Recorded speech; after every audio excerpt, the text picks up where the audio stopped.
Bonjour Adeline. Bonjour Loïc, aujourd'hui nous allons vous parler du tourisme généalogique. Mais avant d'aller plus loin, est-ce que tu peux nous expliquer un petit peu de quoi il s'agit et d'où vient ce concept? Bien sûr, beaucoup de questions Adeline.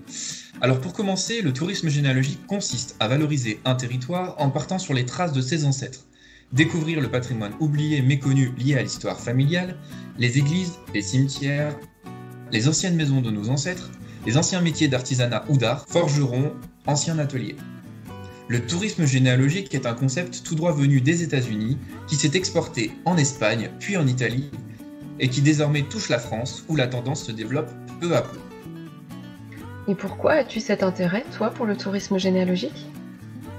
Alors pourquoi cet intérêt pour le tourisme généalogique? Très bonne question. Tout simplement car c'est un concept qui me tenait à cœur en tant que président fondateur de la première association nationale de tourisme généalogique Move Your Tour. L'association est de valoriser des circuits généalogiques pour des particuliers ou des institutionnels du tourisme. Autre étape incontournable pour mieux appréhender un séjour sur les traces de ses ancêtres, aller aux archives accompagné par un professionnel afin de découvrir les différents documents liés à son histoire familiale, contrat de mariage, inventaire après décès, testament, etc. Mais le tourisme généalogique, c'est aussi à la rencontre des cousins vivants qui résideraient encore sur les lieux de vie de nos ancêtres pour s'approprier sa propre histoire familiale. Exactement. Une citation d'ailleurs d'un célèbre homme littéraire, François-René de Chateaubriand, prouve bien le lien entre authenticité et modernité. Les vivants ne peuvent rien apprendre aux morts, les morts, au contraire, instruisent les vivants. C'est des mémoires d'outre-tombe. Une belle citation. Alors maintenant, pour partir sur les traces d'un ancêtre, qu'il soit célèbre ou non, le premier prérequis, c'est d'établir sa généalogie. Et ensuite, nous vous conseillons de partir d'un lieu, qu'il soit lié à lui, partir de son lieu de décès, de son lieu de sépulture ou de la maison familiale où il a vécu. À partir de là, de valoriser les acteurs touristiques du territoire ou des territoires concernés.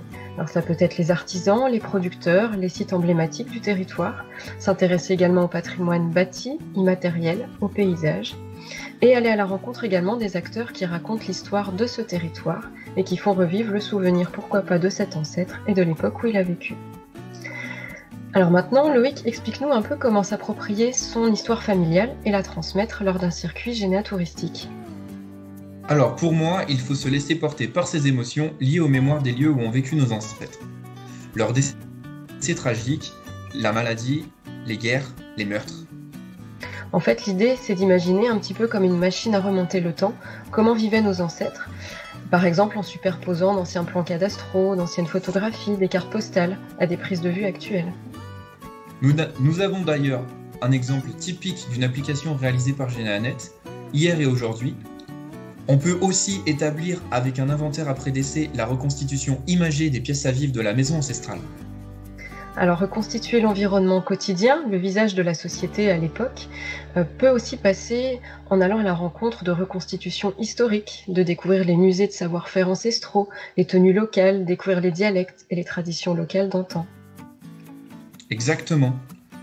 Nous sommes donc à vos côtés pour partir sur les traces de vos ancêtres Et vous aider à exprimer et transmettre vos ressentis, vos émotions et vos découvertes durant votre séjour généalogique, ainsi qu'à capter les images au fur et à mesure de votre avancée pendant votre parcours. Adeline, il n'y a plus qu'à se lancer dans le grand bain du tourisme généalogique. Merci à toi d'avoir été à mes côtés pour ce rendez-vous. Merci à toi pour cette découverte surtout. À bientôt. À bientôt.